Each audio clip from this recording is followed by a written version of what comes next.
All right, guys, we're going to start the show here shortly. Give the show a like and a share anywhere that you are watching. We're live on all social media channels.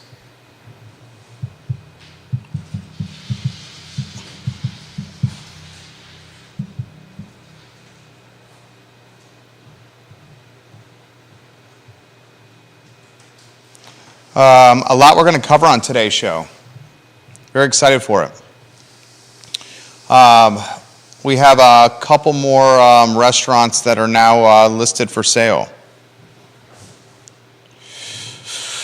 We will relay the listing to you and see if we can figure out which restaurants these are as a crowdsourced family of viewers and listeners.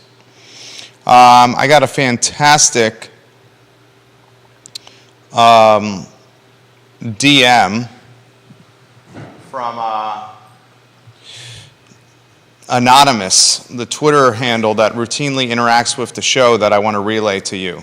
Anonymous, I'm really liking your content. In fact, I'm going to respond to your DM right now and make sure you know we're about to highlight what you sent to us. This Anonymous Twitter account is the I Love CVille Network's version of Deep Throat. You know the source Deep Throat, right? Do you think enough of our younger viewers know the source Judah Deep Throat, or do you think this is like legitimately potentially a generational gap here? It could, very well could be, right? Yeah, I'm sure a lot of younger people are in the dark about what that means, or at least what we're using it to represent. I mean, I know. That's what we'll leave it. We'll leave it at that as a PG. It's a PG show. Maybe we should start with Deep Throat, the historical context of the source Deep Throat. A deep dive on Deep Throat? A deep dive on Deep Throat? Is that how we're going to start? I don't know. I think we probably should. Because if we're going to continue to refer to this Twitter account that's interacting with us quite often, a Twitter account that undoubtedly is someone who's incredibly connected. Anonymous, the account is ANONYMO55120228. Pretty anonymous. That is very anonymous. But the message, the content of what Anonymous is sending to us through this burner Twitter account is just dynamite. It's just incredibly applicable. So we'll highlight, why don't we highlight the historical context of Deep Throat? You call some stuff up, I'll call some stuff up, and then we'll get into the nitty gritty. We got 2 new restaurants that are for sale. We let you know that more are coming. We were right. Granted, we have intel on this. We'll take a look at the Charlottesville Area Association of Realtors Q3 report. I believe that this is the most difficult time for first-time home buyers to purchase a house in American history. I'm going to say in American history. This is the most difficult time to purchase a house for a first-time home buyer in American history. Ooh, Anonymous is interacting with me via DM. I see the bubbles. You see the bubbles? You see the bubbles? Vaguely. We're about to get a tweet from Anonymous, the I Love CVille Network's Deep Throat. I'm very excited about this.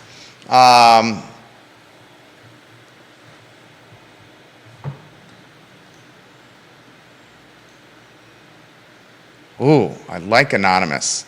I like this guy or gal. I don't know who it is. All right, let's give the show a like and a share.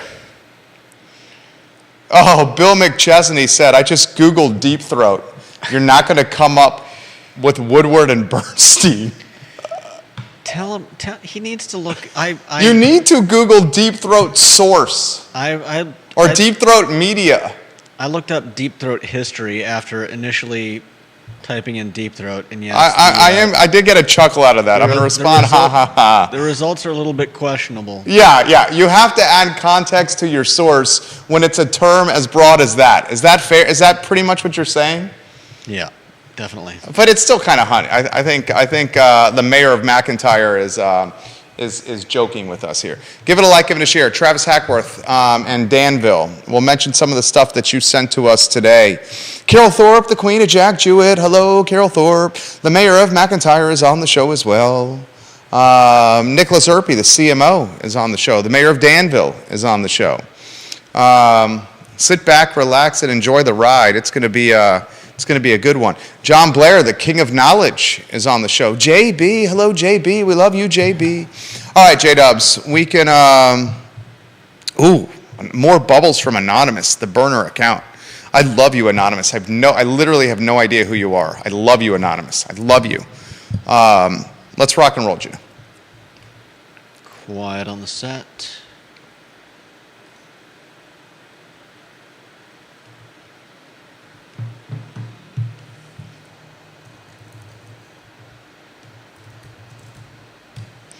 Guys, welcome to the I Love CVille show. My name is Jerry Miller. Thank you kindly for joining us. An absolute glorious day to be alive. We are broadcasting across Charlottesville, Albemarle County, Central Virginia, the Commonwealth, the country, and the world on the I Love CVille network. Today's show is presented by the Clifton in Keswick.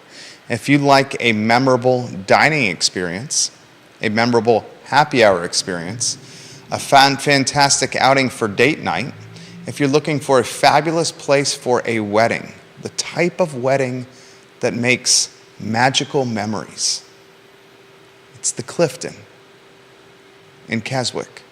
Their staff, second to none across the East Coast. The Clifton in Keswick.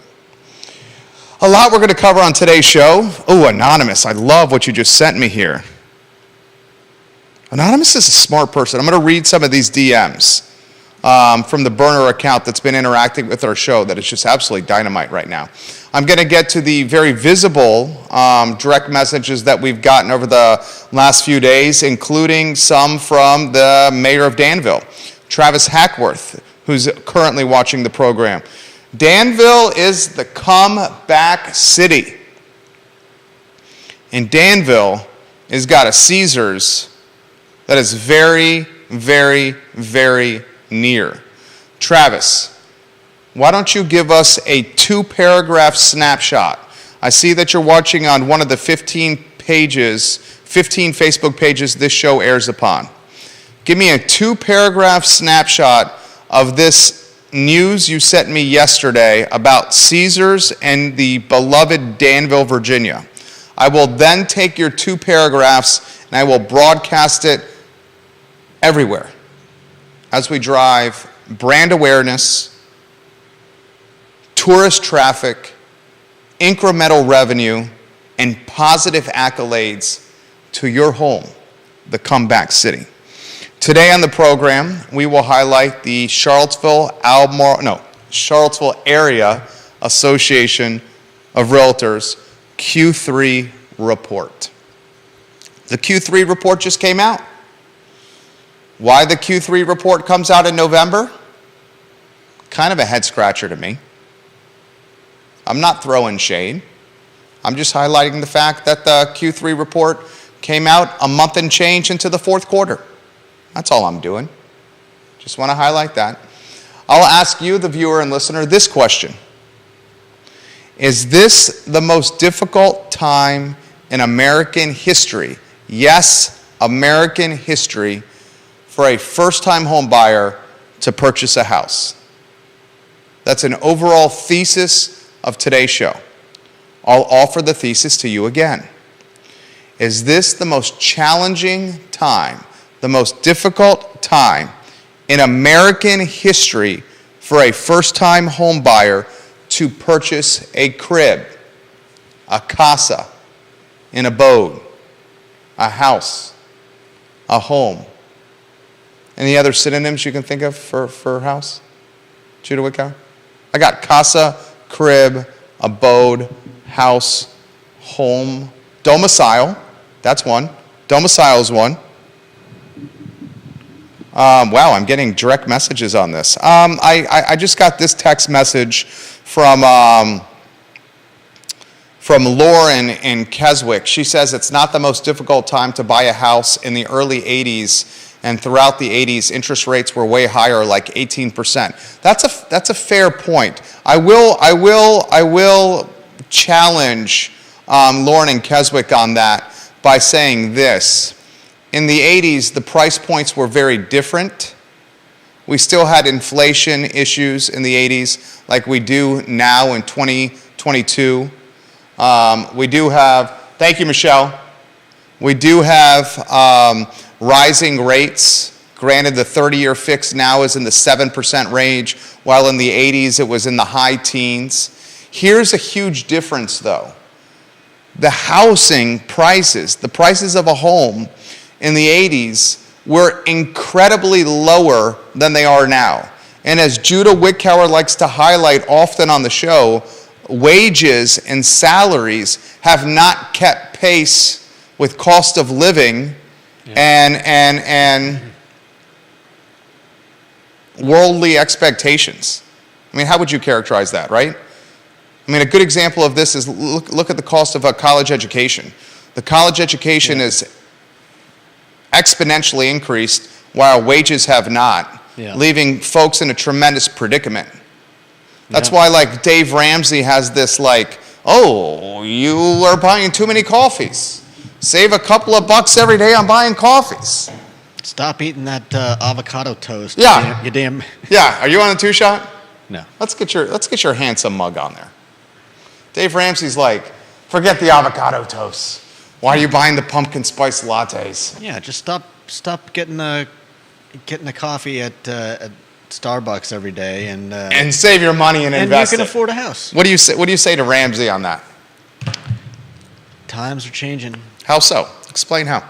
Well, they're different, just like you said. Inflation has been a constant.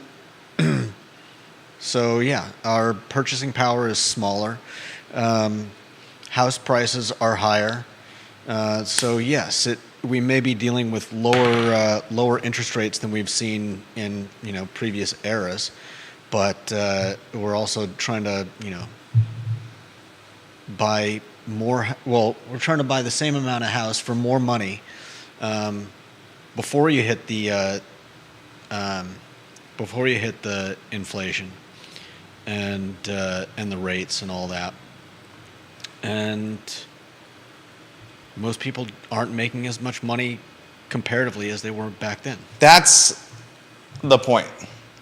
In the 80s, it was much easier for a one-income household to manage a mortgage, household expenses, car payments, tuition, having a pizza night out with the family, and all the extracurricular overhead, shenanigans, tomfoolery, if you may.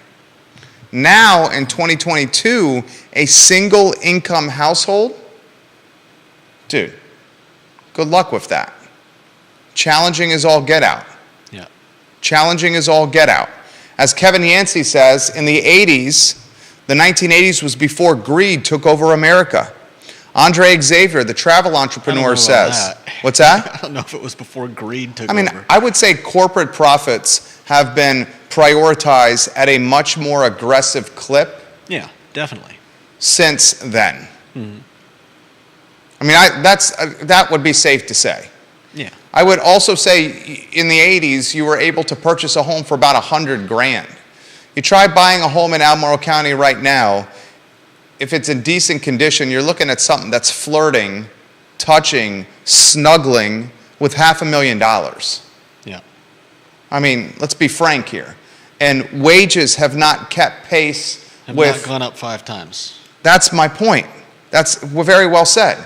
A $100,000 house in the 80s is what? A $450,000 house now in Albemarle County?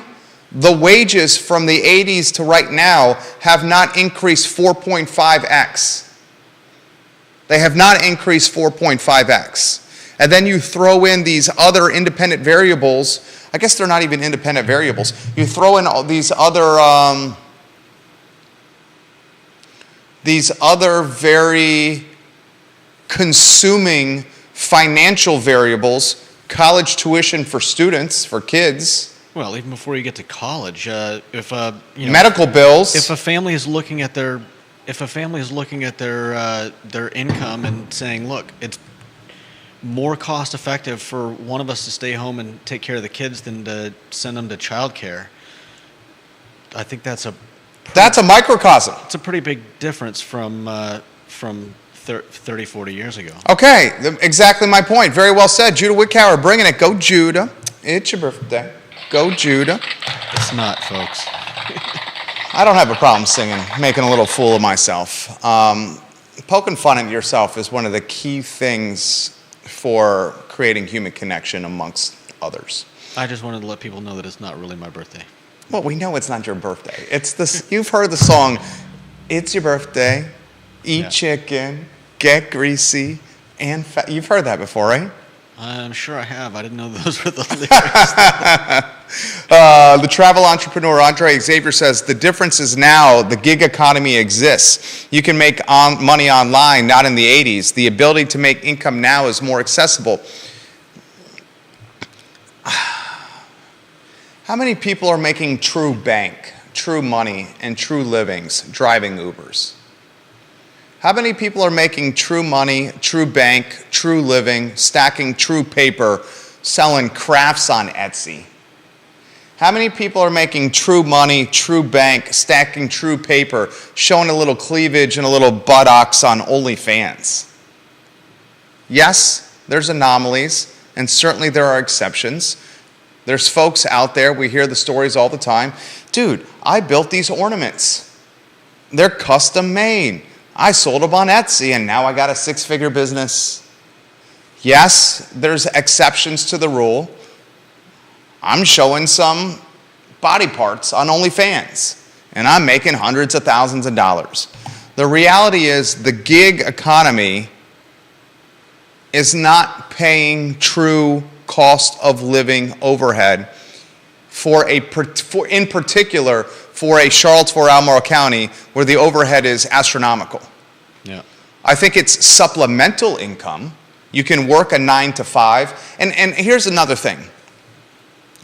In the 80s, there was such thing as a 9 to 5 job. Monday through Friday, you got to work at 9. Judah, 10 minutes early. If you're not 10 minutes early, you're late. 10 minutes early if you're not. Sorry, I regress. Judah's like, this again? In the 80s, it was a 9 to 5. Now, what's the job? What's the 40-hour work week now in 2022? The 40-hour work week in 2022 is what? 50-hour work week? I'm sure it depends on the job. I mean, it depends on your line of work. The 40-hour work week is a thing of the past. The 40-hour work week is a thing of the past. So let's really unpack this. We've highlighted in the 80s you could buy a crib, a whip, a house, a casa, a domicile, an abode for $100K, 100,000. Albemarle County, that same $100,000 spot is probably what? $450,000 today. We've highlighted the fact that housing is 4.5x'd in 40 years, 42 years, it's 4.5x'd. We know for a fact the wages have not 4.5x'd in 40 years. We know that for a fact.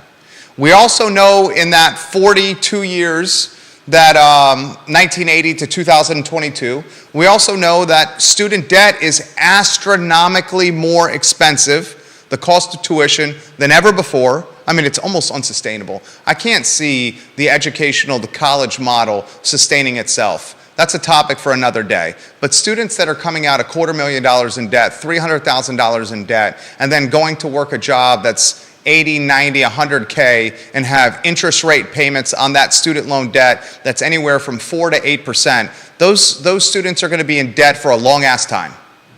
Okay, a very long time. Okay, that's a topic for a different show. Here's the point. We've already highlighted a couple of examples. The cost of housing, 80s called 100K, now 450,000. We've highlighted the cost of tuition. We've highlighted medical bills. We've highlighted the fact that wages are not keeping up or increasing at the same clip as overhead. While there are supplemental revenue streams like online earning of money, digital earning of money, the gig economy, those revenue streams are side hustles at best. Side hustles at best. And then we've also highlighted that you're working more hours today than you did 40 years ago when it was truly a 9 to 5. The 9 to 5 doesn't exist now. It's more like it might be a 9 to 5 in the office, and then you're popping another 90 minutes or 2 hours at work at home on the laptop. You're probably looking at a 50-hour clip. Michael Buchensky watching the program, Coach B. Every time Michael Buchensky comments on the show, can we go in unison at the same time? Coach B, will you do that with me?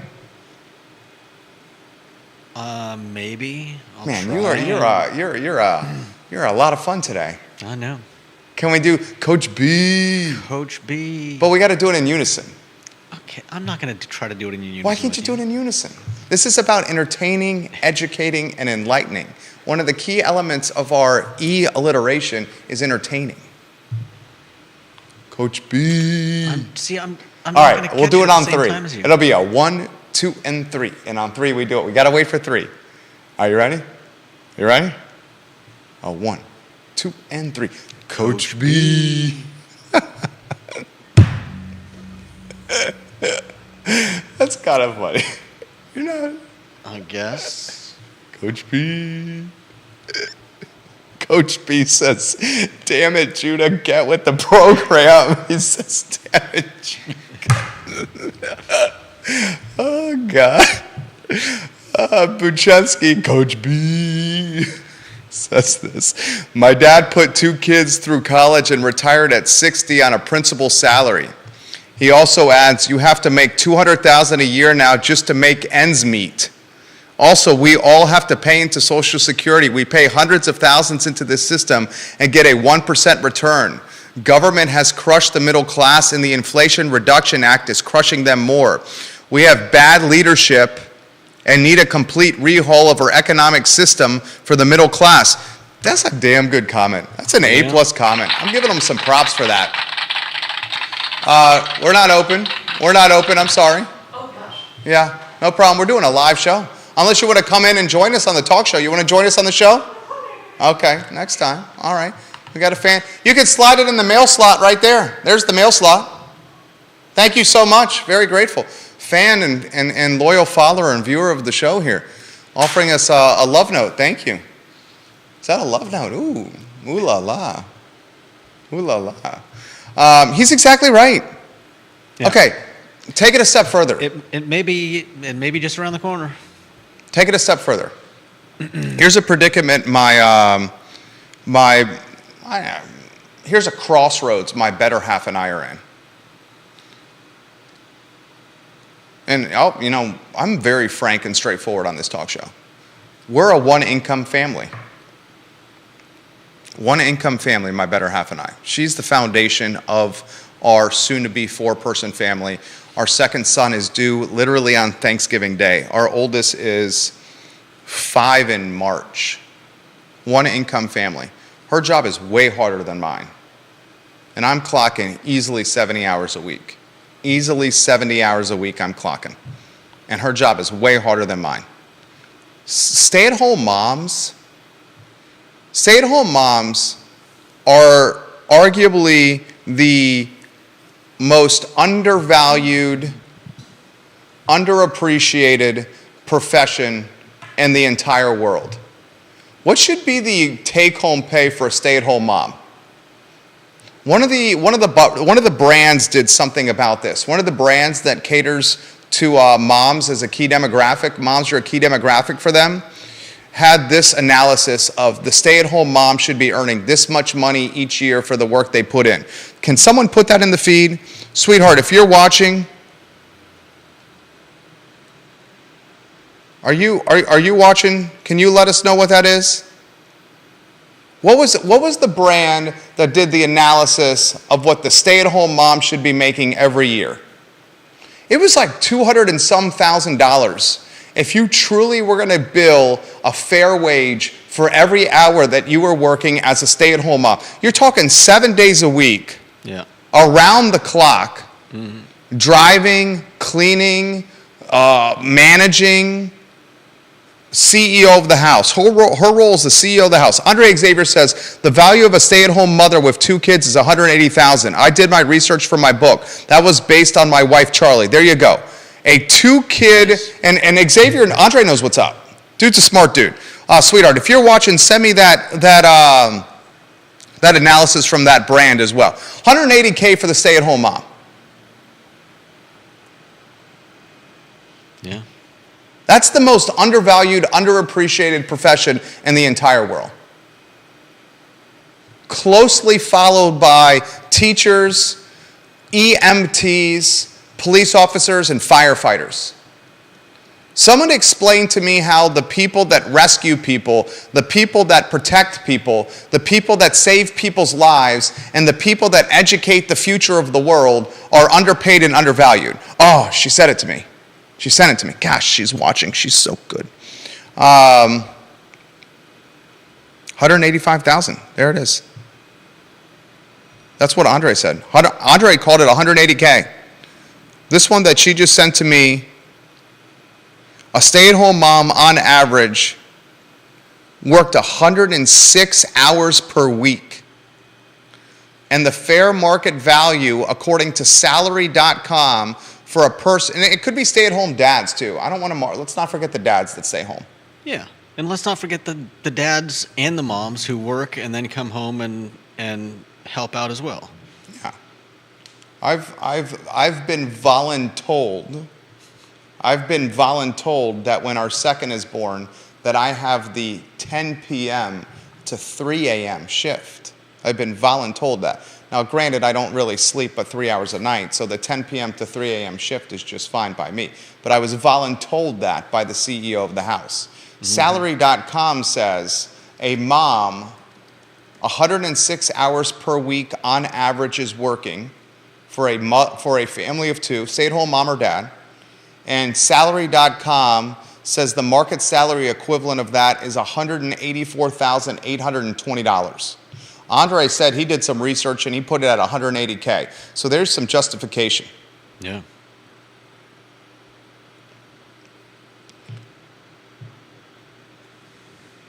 So here's where we're at.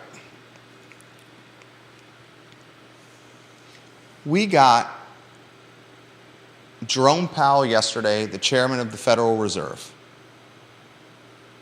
basically told the entire world that he was going to continue being hawkish. Hawkish means aggressive, with taming inflation into 2024. Into 2024, he's going to be hawkish, aggressive, and taming inflation. No coincidence, markets hit the pooper yesterday, and markets are, just hit refreshed, essentially flat right now. It's been a volatile day of trading. Essentially flat right now. So let's put this in layman's terms. Powell's going to keep raising rates. And as he continues to raise rates, our dollar, our disposable income is going to be stretched. Because if you have credit card debt, if you have vehicle debt, if you have floating debt, maybe a home equity line of credit, your monthly payment, your debt service payment is going to be greater. And as it becomes greater because the debt is more difficult to manage, you have less disposable income. And as you have less disposable income, you have less buying power. Mm-hmm. So you have a generation of first-time home buyers, soon to be a second generation, Forget the young millennials. The young millennials have been dying the death of 1,000 cuts. Guess what? The Generation Z, or the Zillennials, the ones right in between millennials and Generation Z, they're about to die the death of 1,000 cuts. And the Generation Z, that generation, they're the one with the most student debt that's been accrued. So Generation Z has got this predicament ahead of them. Ready? Very straightforward. Generation Z. The wages that they're earning from their first or second job out of college have not matched the overhead that's grown in the world or America today. Yeah. Generation Z also has the most amount of student debt of any generation. Generation Z is also going into an economic ecosystem where we're severely under-inventoried from a rooftop standpoint. Depending on who you ask, we're somewhere between 4 and 6 million units nationally under-inventoried. Here's the really crappy part. You want to hear the really crappy part? As the Fed Chair Powell raises rates, which he's basically saying he's going to be doing throughout 2023 and into 2024, as he does that, that frightens, scares home builders. Yeah. And home builders are less willing to do new construction. And as home builders are less willing to do new construction, we get back into this predicament of being, Judah? I don't know the exact word you're looking for, but low on housing stock. Yeah! Love it. That's exactly what I was looking for, dog. All right. That's my boy. Under inventory. Yeah. So we got a supply and demand issue. Yeah. Here's what's going to happen. People are going to sprint from expensive urban environments. Northern Virginia is brutal to live. It's expensive. DC is brutal to live. It's expensive. New York City is brutal to live. It's expensive. They're going to go to smaller markets that still have cosmopolitan flavor. Charlottesville's a smaller market with cosmopolitan Flavor. flavor. Although it's getting more expensive. And that's making the smaller market with cosmopolitan flavor even more expensive. Because folks are flooding to our community for a lower cost of living. They spent 4 years at the University of Virginia, had the best time of their life. They wax nostalgic. They come here and say, let me work. Let me start a business, or let me work remotely for my big firm in the Big Apple in DC or Northern Virginia, making the area more expensive. In conclusion, I wholeheartedly believe that this is the most difficult time, and I'll get specific, in Albemarle County or Charlottesville, Virginia history for a young millennial or a Generation Zer to purchase a crib, a house, an abode, a domicile, or a casa. You have competing factors and headwinds like rising rates, very little inventory, people from densely populated, expensive urban environments coming to Charlottesville or Albemarle County. You have rising rates that are making disposable income fewer and further between, which is impacting down payment opportunity. You have student loan debt at all-time highs, medical bills at all-time highs, and you have wages and salaries that have not kept up with worldly, American, or Commonwealth overhead. Yeah. Disagree? No. Agree? I agree. It's rare that you say that. I mean, we've had, I think, a lot of problems with our government not really. Maybe they do know where they're taking us, but I don't think the government knows where they're taking us. sometimes it doesn't seem like it. I don't think the government knows where they're taking us. And you want to know what's worse? You know what the really concerning thing?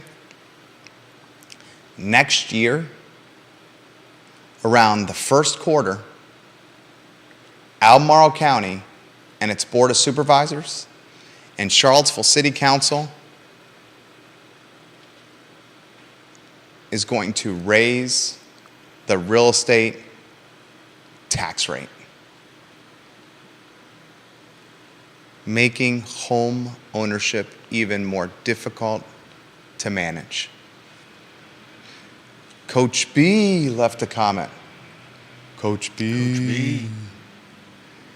He says, fellas, the rates are going to be over 7.5% very soon. It is going to be a bloodbath for the next 6 months. The only hope is in, say, April or May, the Fed starts to cut rates due to a recession. Fingers crossed. He's in the mortgage business. He's a talented loan officer with First Heritage Mortgage. All right, I'm going to get to some comments. I promised Travis Hackworth that I'm going to give you an update on Danville. I think you should give us an update on Deep Throat, the source, because Anonymous has offered us significant ammunition on DM. Anonymous, we're going to get to these comments here very shortly. First, I'm going to get to comments on the opening monologue of the show. Why don't you go on the one shot so we can offer some branding opportunities for partners. Thank you, my friend. Then we'll go to a two-shot with some historical background on Deep Throat, which is a perfect segue into Anonymous. All right. Am I on this over here? Yep. Thank you, my friend. Kevin Yancey says, second quarter 2021 versus second quarter 2022, mortgage applications are down 55%. It's significant. Wells Fargo, if you follow the news, Wells Fargo, and I'm going to look at the headline, is doing massive layoffs with its mortgage division. The bank had about 18,000 loans in its retail origination pipeline in the early weeks of Q4, according to people with knowledge of the company's figures. That is down as much as 90% from a year earlier. That's Wells Fargo. Wells Fargo Q4 year over year is down 90% in loan origination applications and is now going through massive layoffs. That news broke yesterday. Any other news cycle, that is the lead of the cycle. However, it was disguised, masked, and hidden by Fed Chair Jerome Powell's press conference. Any other day, a 90% reduction in year-over-year business with a global brand like Wells Fargo is the lead of the news cycle. Kevin Yancey, the mayor of Waynesboro, this is for you.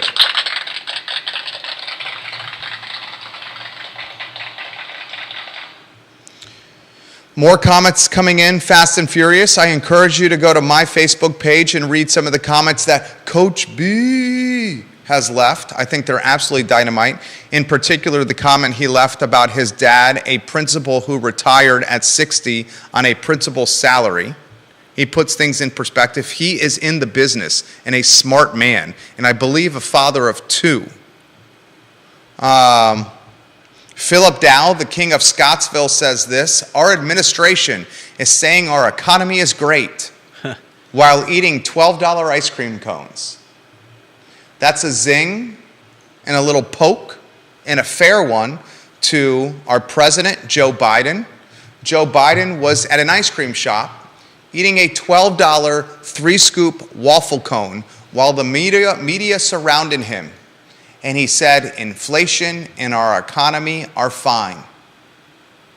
Literally, that's what he said. A few days later, I don't know if you caught the sound bite, but Joe Biden confused the Ukrainian war with the war in Iraq.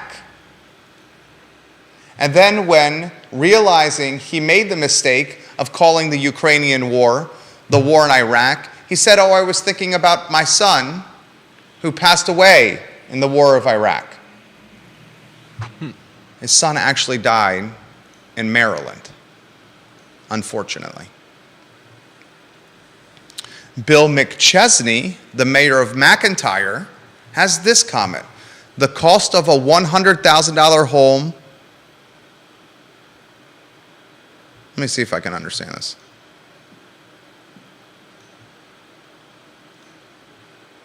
The cost of a $100,000 home ownership since 1987. Bring a new refrigerator and washer dryer, repaint the interior, replace dishwasher, replace garbage disposal, replace cooking range, replace heating oil tank, replace the whole house heating system, replace the hot water heater, replace the roof, paint the exterior of the house every 5 years, replace screen and ceiling on screen porch, maintenance of lawn and landscaping, screen porch falls 5 years ago, replace whole thing, no insurance compensation, replace whole roof again, oh, this is his house, replace water heater again, replace air conditioner system again after 15 years, replace refrigerator, replace dishwasher and cooking range, replace floors and walls with ceramic tile, solid surfaces in 3 bathrooms. That's his house alone. His house alone. Has anyone priced the cost of new windows? Has anyone replaced the windows at their house? Can you guess the cost to replace windows at a home? No, because Back of the napkin guess. Just back of the napkin. it depends on the house. I used to wash windows. There are so many differences. Back of the napkin. Are they French windows? Are they? I mean, back then, I don't know. On generic house number one, $30,000. I don't know. It's a good guess. Flirting with 40,000. Okay. 40,000 for window replacement. Think about that. Yeah.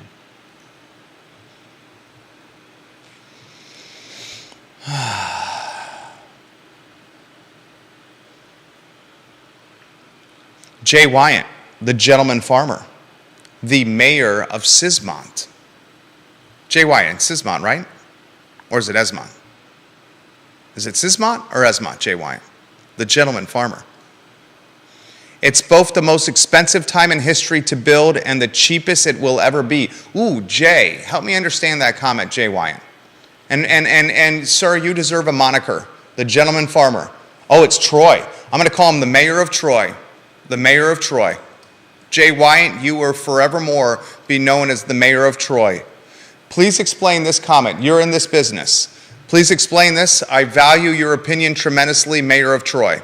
You say it's both the most expensive time in history to build and the cheapest it will ever be. I think what he's saying by this is it will continue to be more expensive to build homes and do new construction. Is that what you're alluding to, Jay? I believe that's what you're alluding to. And frankly, he's probably right. It's both the most expensive time to build something in American history and the cheapest time. Because it'll only get worse. And the cheapest it will ever be.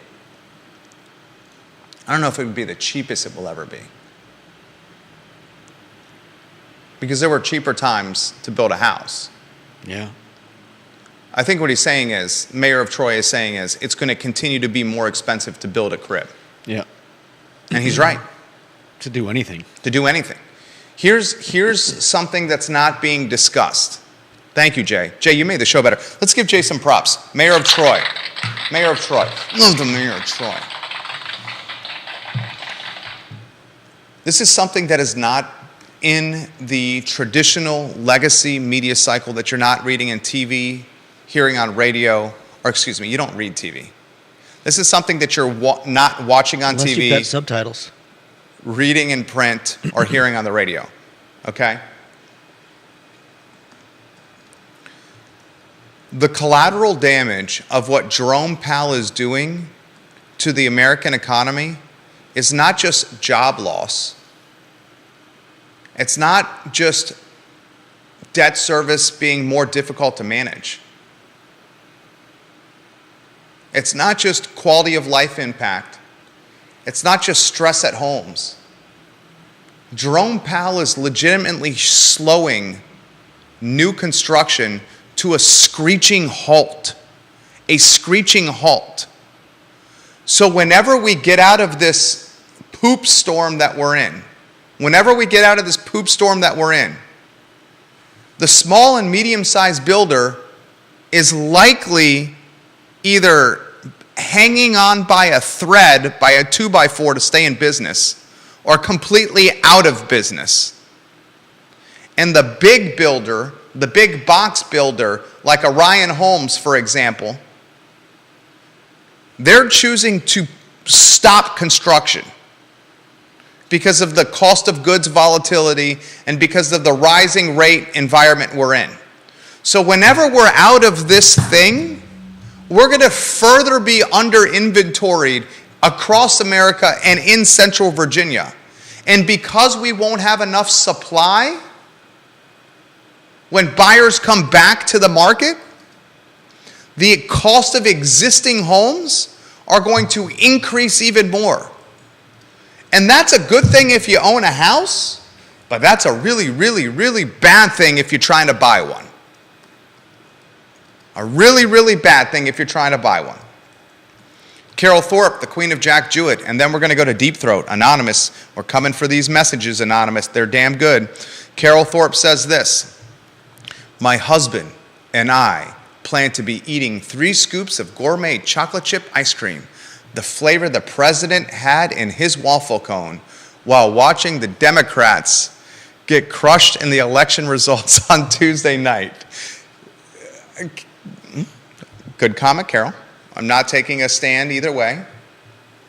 People often ask me, what party do you most align with? I say the party of common sense. I will say this. I see a red wave on the horizon for Tuesday evening. A red wave on the horizon for Tuesday. And I will also say this. I am a political junkie. Local, statewide, federal, political junkie. I have never seen the temperature on the street when it comes to ideology more purple in Charlottesville and Albemarle County than ever before. Charlottesville and Albemarle County historically have been bastions for blue voters. That blue hue is much more purple today. And you started seeing that blue hue transition to purple when Youngkin and McAuliffe brouhaha'd and went toe-to-toe. That hue is becoming more purple every single day. And that's not me telling anything about my ideology, getting bipartisan. It's just reading the temperature of the street and in the room. The hue is purple.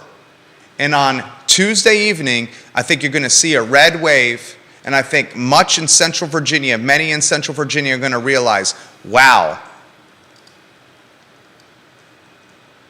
we got a lot of purple in our community. I'm responding to some comments live on air.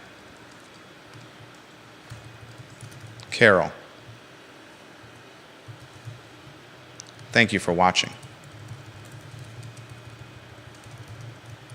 Period. Enter. Publish. Let's go to Deep Throat. This is a good one from the mayor of Troy. The mayor of Troy. He says, anyone thinking that they can wait this out like the 2008 collapse in hopes of more affordability are going to get left behind.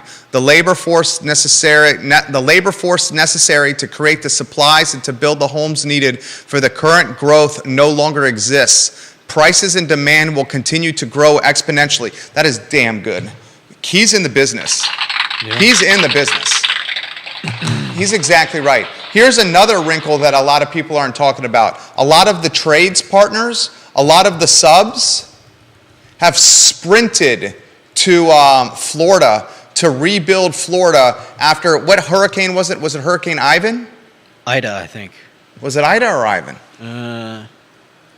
A lot of the trades partners, the subcontractors in the mid-Atlantic and on the East Coast have beeline to the Sunshine State to try to capture the billions and billions and billions of remodeling and new construction business in Florida. Is it Ida or Ivan? Let's see. Viewers and listeners, help us out. Help us, viewers. Ian. It's Ian. Ian. Mayor of the mayor of McIntyre and the mayor of Waynesboro say it's Ian. It's Ian. I thought it was Ivan. You thought it was Ida. It's Ian. We had the I right. We had the I right. Nothing else. Thank you, guys. Thank you, gentlemen. They're sprinting to Florida to capture that business. The mayor of Crozet, Mark McKinney, said, is the Fed doing this to intentionally drive us to a recession? Recession equals increased unemployment equals less consumer spending equals less inflation. 100%. Jay Powell wants a recession. 100%. Well, at this point, he's trapped. You want to give us a 60-second snapshot here? I got a 1:45 meeting with some heavy hitters. Well, you've got, on one side, you've got inflation. On the other side, you've got recession. He can't, I don't think there's any way to thread the needle. Oh, dude, all this talk of a soft landing is such mumbo jumbo. Yeah. Soft landing, forget about it. This is going to be like, what's the biggest crash of all time? I don't want to make references to the Twin Tower. This is going to be an epic, this is going to be a crash. This is going to be soft landing, no way, Jose. Well, they took... 2008, I think, probably should have been a lot worse, but they bailed out a lot of banks and didn't really address the underlying issues, and so they've basically just pushed the problems that led to 2008. They've just kicked the can down the road, and here we are. And with the last few years of close to zero. Interest rates as low as they've basically just been wanting the spring tighter and tighter. Are you on a 2-shot? Yeah. Okay, good. Thank you. All right, Deep Throat, Anonymous, here we go. Let me respond to Anonymous. We are going to mention these legit comments in 2 minutes. 3 minutes. Send it to him. All right, Deep Throat. I was surprised. This is the historical perspective of the source known as Deep Throat, arguably the most famous source in American history. And did you know that his identity is known? He came out to Vanity Fair. Yeah. When he was 91 years old. 2005. Yeah, he announced his... I'd forgotten about that. He pulled his anonymity cloak and told everyone he was Deep Throat. But prior to that, he was the source of Woodward and Bernstein. Yeah. All right, give us the nitty-gritty, the cliff notes, please. All right, yeah. And I don't mean to be harsh in my... Watergate began in 72 when some robbers were linked to Nixon, and they were caught wiretapping and stealing documents from the DNC office in Washington. No acronyms? Democratic National Committee.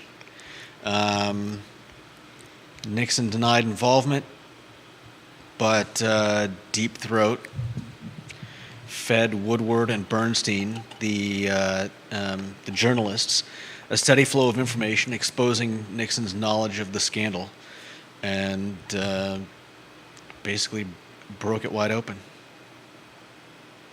And eventually Nixon said goodbye. Deep Throat. What? Deep Throat. One of my favorite books of all time is All the President's Men. Fantastic movie as well if you're not up for reading. I encourage all the viewers and listeners, if you have an opportunity to watch, to read the book, read the book. If you don't want to read the book, watch the movie, All the President's Men. It's dynamite. It's absolutely dynamite. One of the reasons I became a journalist, that was my first job out of the University of Virginia, was because of Woodward and Bernstein and All the President's Men. Also because I'm a political junkie. That is the historical context of Deep Throat. The I Love CVille network is developing a relationship with their own version of Deep Throat. And in 2022, you no longer have to wear trench coats and hide in dark, shady corners of parking lots and parking garages. Though you might still do it just Whispering. because. I would love to do that.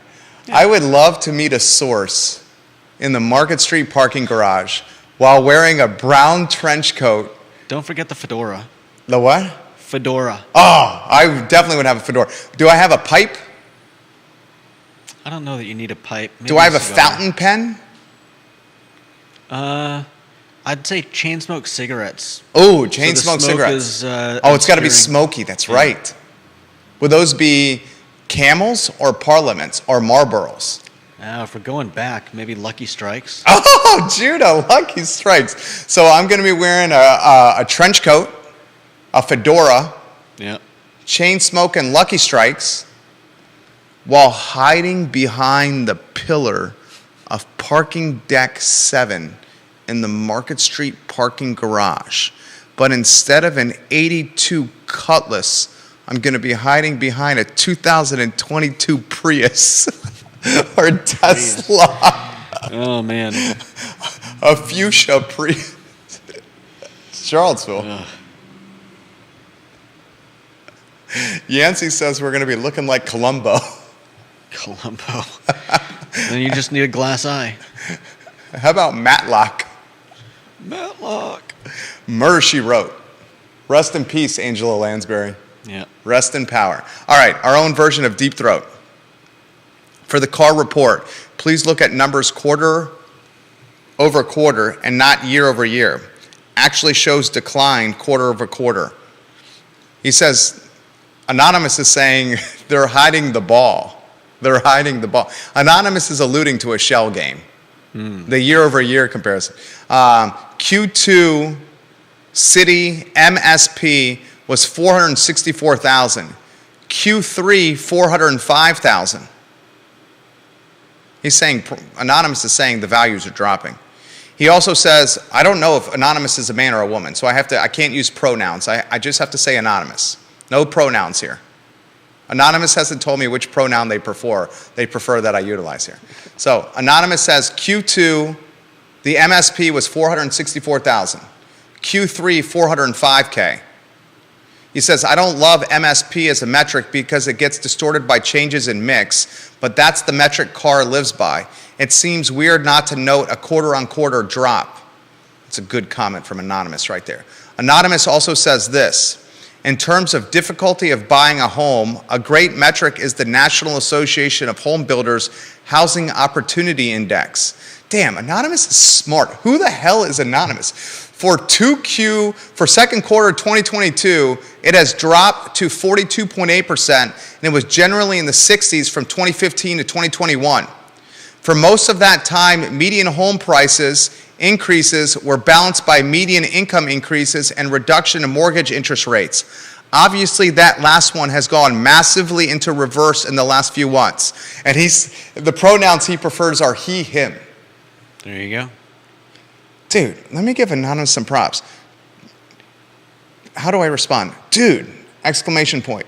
You are making the show better.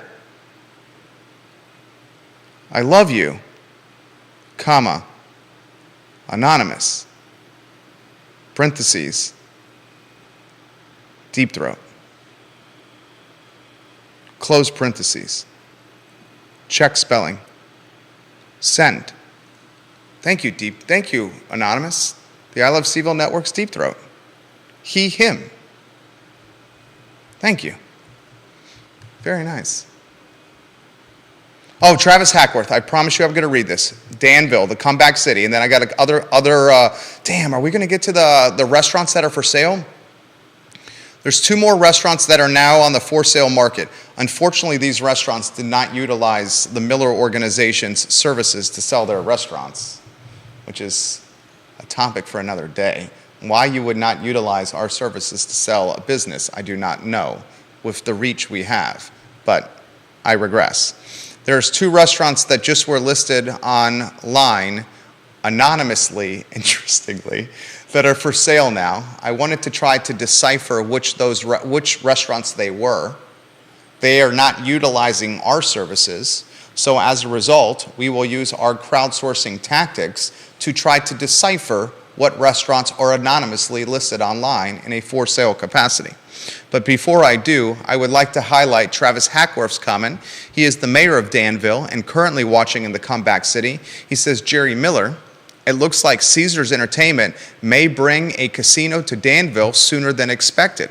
The company plans to open a temporary casino at Schoolfield the middle of next year, more than a year before Caesars Virginia plans to open its $650 million casino hotel resort in the same spot. Caesars Entertainment executives mentioned the plans 3 times during a third quarter earnings call with investors on Tuesday. We've got temporary casinos in Columbus, Nebraska, Danville that will hit next year, said Caesars Entertainment CEO Thomas Reeg during a conference call. Another Caesars executive president and chief operating officer, Anthony Carano, also referred to the company's plans. We expect to open temporary casinos in both Danville, Virginia and Columbus, Nebraska by the middle of 2023. Danville City Manager Ken Larking confirmed the company's plans during an interview Wednesday. The Caesars team told me they were working with the Virginia Lottery to have a temporary casino on the Schoolfield site by next year. That is massive news. Travis, are you still watching? Travis, are you there? Mayor of Danville, are you still there? I see a green by your name. Are you still watching, Travis Hackworth? That is massive news. Caesars is opening a temporary casino next year in the site of their $650 million casino that's planned a few years from now. That is massive news. Nice. That's massive news. Yeah. Dude, Danville, Virginia is the comeback city. Cost of living low. A major employer, Caesars, now there. A designated outdoor refreshment area, Adora, on their downtown.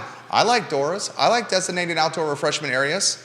In the era of being able to work remotely from an internet service provider in your basement or your coat closet while earning a paycheck from a big city employer, Danville, Virginia is looking mighty, mighty, mighty nice. Central Virginia, all our viewers across the world, please consider Danville, Virginia for a place of living. Travis, I'm giving the comeback city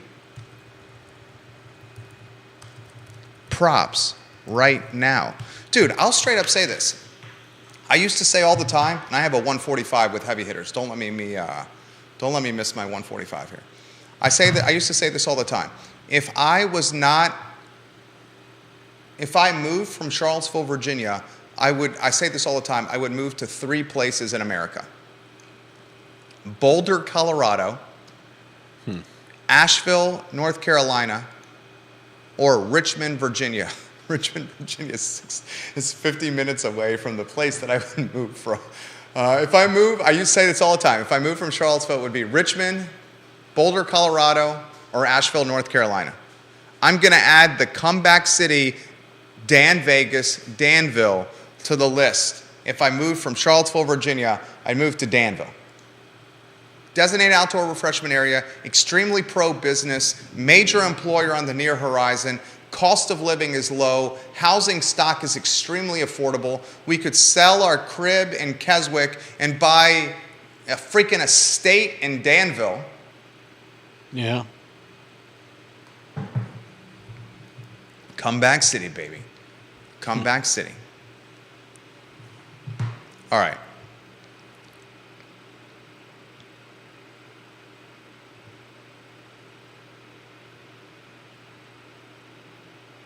I got clients texting me. Sounds good. We will be here.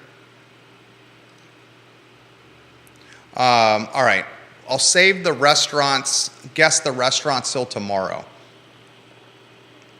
In fact, why don't I put the links for the 2 restaurants? I'm going to put the links of the 2 restaurants that are for sale in the comments section of my personal Facebook page. I published one right now.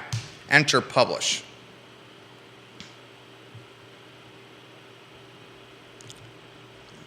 I'm going to publish the other one right now. Enter publish. My personal Facebook page, facebook.com/Jerry Miller Now. Just look up Jerry Miller on Facebook. Follow me on Facebook. Follow me on Facebook. I just shared 2 anonymous links from a business site. These 2 particular businesses did not use my personal services to sell their business. And as a result, I have no professional loyalty to these particular businesses, and I would like to play the game, can you guess which businesses these are that are for sale? Can you guess which businesses these are that are for sale? The links are in the comment section of my personal Facebook page. Check them out. Tap it.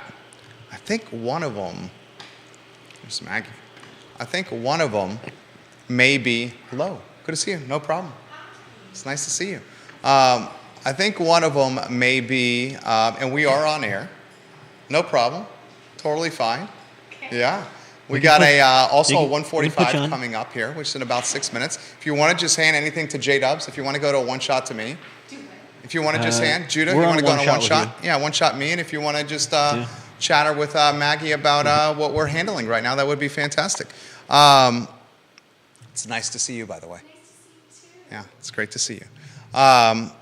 So one of them, I think, is potentially River Birch. I think one of them potentially is River Birch.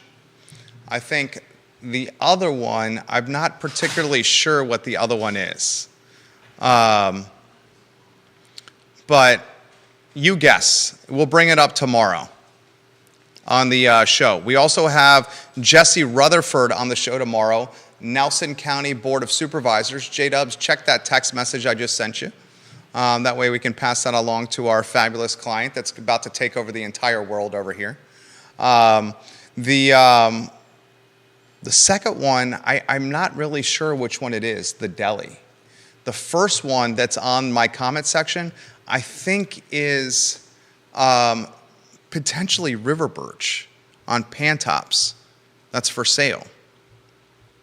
I'll see if I can get to the bottom of this, but I would love to crowdsource this information with you guys. Tell me what you think these 2 restaurants that are for sale. The link is on the comment section of my personal Facebook page. Tomorrow, Jesse Rutherford, Nelson County Board of Supervisors. We will talk political temperature and what to expect with Tuesday's election. I encourage everyone watching this program to please remember to vote on Tuesday. Elections are paramount and critically important. We will potentially talk, this topic is the Virginia football program drowning in apathy. I think it is drowning in apathy. We'll see what happens on Saturday against North Carolina. North Carolina on Saturday is going to be potentially shellacking. Good to see you. See you tomorrow. Yeah, you tomorrow. Yeah, you have a good one. Bye. Yeah, have a good one. And that was the show. Today's show was darn good. How about a 2 shot so we can get you back on here? I love, it's what we do here is challenging. It's hard. Been self-employed for 15 years almost. Not every day, not a single day is the same. You know that firsthand. You've been here how long? 10 years and change? There's a little bit of repetition, I think. But yeah, most days are a little bit different. Yeah. I just like, this is what I like. I like interacting with people. I like helping people that own businesses. And I like showcasing the community positively and the businesses in the community. I just like doing it. Very much enjoy doing it. That's the show. Hope you guys enjoyed it as much as we did. Judah Wickower, Jerry Miller. I Love CVille Show. So long, everybody.